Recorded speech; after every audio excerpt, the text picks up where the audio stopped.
Bonjour à tous, aujourd'hui je vais vous présenter une série qui s'appelle Pretty Little Liars. Alors, d'abord je vais vous présenter la présentation. Attention les spoils.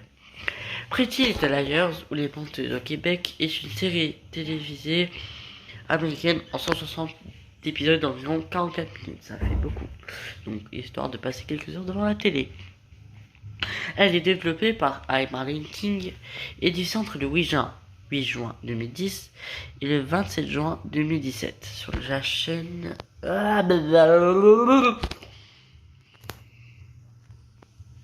Pretty Little Liars. Alors, je vais vous présenter Pretty Little Liars. Pretty Little Liars ou Les Menteuses au Québec est une série télévisée américaine en 160 épisodes d'environ 44 minutes développée par Marlene King et diffusée entre le 8 juin 2010 et le 27 juin 2007 sur ABC Family, Freeform et en simultané au Canada sur Meshmore M3 pour les 6 premières saisons, puis sur Bravo. La série est une adaptation de la série littéraire Les Menteuses de Sarah Sheffard. En France, elle a été diffusée entre le 23 janvier 2011 et le 30 septembre 2016 sur la chaîne payante OCS Happy OCS Max. Elle a également été rediffusée entre le 1er septembre 2011 et le 31 juillet 2018 sur June Jour L. En Belgique, en Suisse, la série a été diffusée entre le 15 mai 2017 et le 21 septembre 2017 sur la chaîne belge La Dux, qui a rediffusé les 6 premières saisons, puis le 29 août 2011 et le 23 janvier 2018 sur Wax. La série a donné naissance à plusieurs spin-offs, Ravenswood, mettant en scène Kyle Rivers et se déroulant parallèlement à la 4e saison de la série, puis The Perfectionist, qui se déroule après la série et met en scène Alison DeLaurentis et Mona Wonderful. Néanmoins, ces deux séries ne rencontreront jamais le succès de la série mère, ne dépassant pas le stade de la première saison. Un troisième spin-off intitulé Original Sin et mettant en scène de nouveaux personnages a été lancé en 2022 sur le service HBO Max. Alors, je vais vous présenter maintenant le synopsis pour chaque saison et enfin pour les saisons d'outre-midi. Saison 1. 10. Aria Montgomery, Emily Fields, Anna Merrin et Spencer Hastings sont 5 amis très soudés. Lors d'une petite soirée entre amis, la leader de la bande, Alison, disparaît. Dès lors, le groupe se dissout.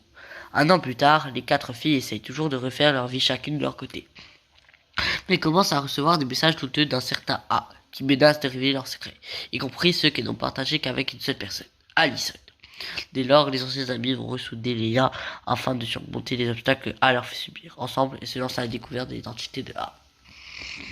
Voilà ce résumé pour la saison 1, qui est voilà très très bien cette série, je l'adore.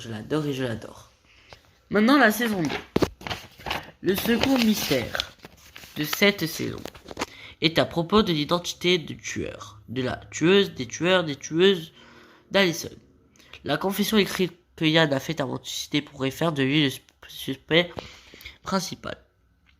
Nous ne savons que Garrett, Yann et Jason faisaient partie d'un club de surveillance appelé NAT Club.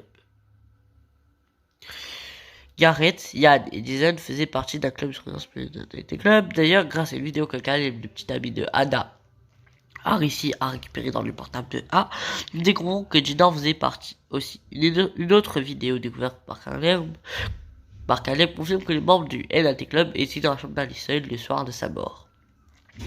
Yann avait pris soin de cacher la caméra afin d'enregistrer leur discussion, mais une fois que Garrett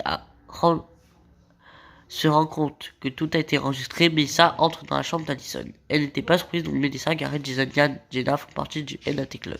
Alors que le second anniversaire de la disparition d'Alison approche, Aria, Emily, Anna et Spencer sont renvoyés dans la tourmente après une nuit choquante.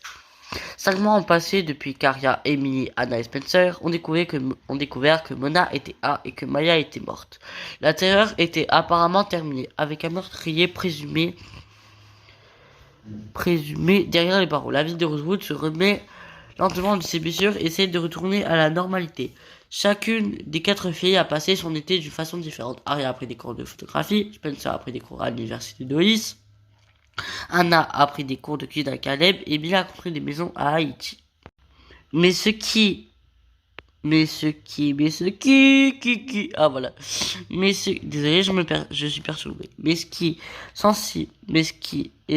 qui semble normal pour chaque fille ne l'est pas forcément pour toutes. Toutes les 4 se sont à peine remises de ce qui est arrivé. Avec le stress post-traumatique, la colère et l'accumulation de plus de secrets, les 4 Liars ne vont pas aussi bien qu'on pourrait le croire. Maintenant, de nouveau réunis avec le second anniversaire de la disparition d'Addison, les filles se retrouvent encore sur la défensive quand un événement choquant frappe Rosewood. A semble avoir réapparu. Et oui, bel et bien, on pense que A est parti à partir de la saison 2, vu que Mona est internée à Radley. Sauf que, il y a un mais. A revient. Et plus violent qu'avant. Saison 4. Alors que le mystère plane toujours sur la mort d'Alicent Di Laurentiis, Spencer sort de Radley et va faire une découverte qui va tout bouleverser. Mona va dévoiler le repère et se rendre aux 4 amis. Elle va aussi essayer de se rapprocher de Anna et de regagner sa confiance. Les filles vont retrouver la voiture de Wilden, qui a été tuée plus tôt dans la semaine, sortie du lac, toujours vaseuse. À l'intérieur, un film montre la mère de Anna percutant Wilden. Le coffre est cabossé à son ouverture, on y découvre un porc mort. La mère de Anna finalement suspectée du meurtre de Wilden. Pendant ce temps, Emily rencontre des difficultés sportives, familiales et amoureuses. Et Arya tente de se remettre de sa séparation en fréquentant son professeur de karaté, Jake.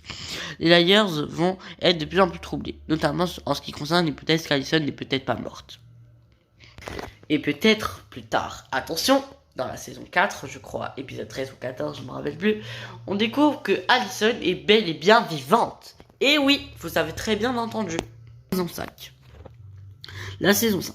Alors qu'Ezra est entre la vie et la mort dans un hôpital de New York, les filles découvrent enfin l'identité du fameux A et finissent par le vaincre d'une façon tragique qui changera la vie d'Arya. Soulagée et enfin libre, Alicent revient à Rosewood avec les filles, pensant que toute cette histoire était enfin terminée et qu'elle n'aurait plus à craindre qui que ce soit. Excusez-moi, je suis enrhumé, mais elle s'était trompée. Et s'était réjouie bien trop vite. Son retour se transforme rapidement en cauchemar. Sa mère a disparu, son frère agit de manière très suspecte. Excusez-moi. Les filles regardent les informations où elles apprennent qui est la fille dans la tombe d'Alicent, Bethany Young. Alors les 5 filles mènent leurs enquêtes. Dans le 12e épisode, Mona est assassinée dans sa propre maison par A. Peu à peu, Spencer est accusé d'avoir assassiné Bethany. Alicent se retrouve en prison après être arrêté pour le meurtre de Mona et de Bethany. Mais les filles reçoivent encore des messages de A qui frappent encore. Malgré le fait qu'Alicent, suspectée d'être A par ses amis, soit en prison. Les filles apprennent aussi qui a mis le feu à la maison de Toby. Anna est arrêtée pour complicité dans le meurtre de Mona Vanderwall. Tanya l'a suspectée lorsqu'elle a vu dans l'immeuble de l'appartement où il y avait le baril. Dans le dernier épisode de la série, A emprisonne Arya, Anna et Emily Spencer dans la Doll House, maison de poupée. Elle découvre que pendant ce temps, Mona n'était pas morte. Elle était emprisonnée dans la maison jouant le rôle d'Alicent. Il y a 7 saisons en tout. Ne vous attendez pas à ce que ces 7 saisons ne soient pas beaucoup, où il n'y ait pas beaucoup de révélations, mais si. Saison 6. Plus aucun doute sur l'identité de A. Il s'agit de Charles Di Laurentiis. Mais qui est Charles? Le secret demeure jusqu'en milieu de saison. Alors que les filles parviennent à s'évader de la maison de poupée de Charles, les doutes continuent. Quant à savoir qui est cet ancien membre de la famille Di Laurentiis. Est-il le jumeau de Jason? Est-il vivant? Charles est-il vraiment A? Qui sont ses complices? Alors que les filles parviennent enfin à démasquer leur harceleur, Charles A s'avérant être Sissy Drake, l'ami d'Alicent, et sa sœur cachée ayant effectué une transition, Elles finissent par quitter Rosewood afin de poursuivre leurs études. 5 ans passent, les filles font leur retour à Rosewood pour le procès de A. Tout ne se passe pas comme prévu. A est assassiné et tous les soupçons se tournent vers les filles. Un nouveau méchant fait son apparition, reprenant le flambeau de son prédécesseur et voulant absolument venger sa mort. Le chantage se poursuit jusqu'à ce qu'un nouveau membre de la famille d'Oritis fasse son apparition.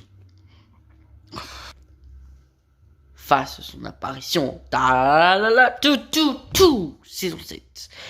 Alors qu'Anna est kidnappée par leur nouveau tortionnaire, qui se fait désormais appeler AD, l'apparition de la sœur jumelle de Jessica DeLaurentis et mère biologique de Charlotte, Mary Drake, jette le trouble dans les esprits du groupe de jeunes. Ils ont 24 heures pour trouver qui a tué Charlotte afin de récupérer Anna. Les soupçons concernant l'identité de AD se tournent rapidement vers le sosie de Madame DeLaurentis, puis s'orientent vers le mari d'Allison, Elliot.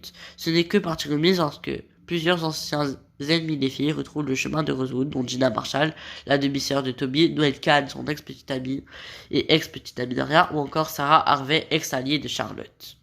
De toutes les saisons, réunies en une seule. Enfin, en un seul plutôt. Un soir, dans la petite ville de Rosewood, un groupe de 5 meilleurs amis se réunit pour une soirée pyjama avant la rentrée. Le groupe est composé de Spencer Hastings, Anna Marin, Aria Montgomery, Emily Fields et de leur leader, Allison DeLaurentis.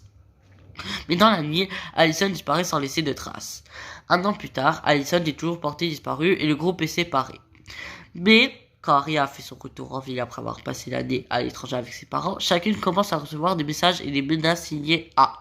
Ce dernier connaît les nombreux secrets des jeunes filles. Plusieurs dont seule Allison connaissait l'existence, mais également certains nés après la disparition de l'adolescente. Mais A semble également savoir beaucoup sur la disparition d'Allison. Menacées, si elles vont voir la police, elles vont devoir mener leur propre enquête. Les secrets vont alors se multiplier, mais également les attaques et les morts, transformant leur vie en lutte pour survivre. Bien évidemment, comme dans toutes les séries, il y a toujours quelque chose de comme ça. Enfin, pas dans toutes les séries, mais dans Pretty Little Liars également.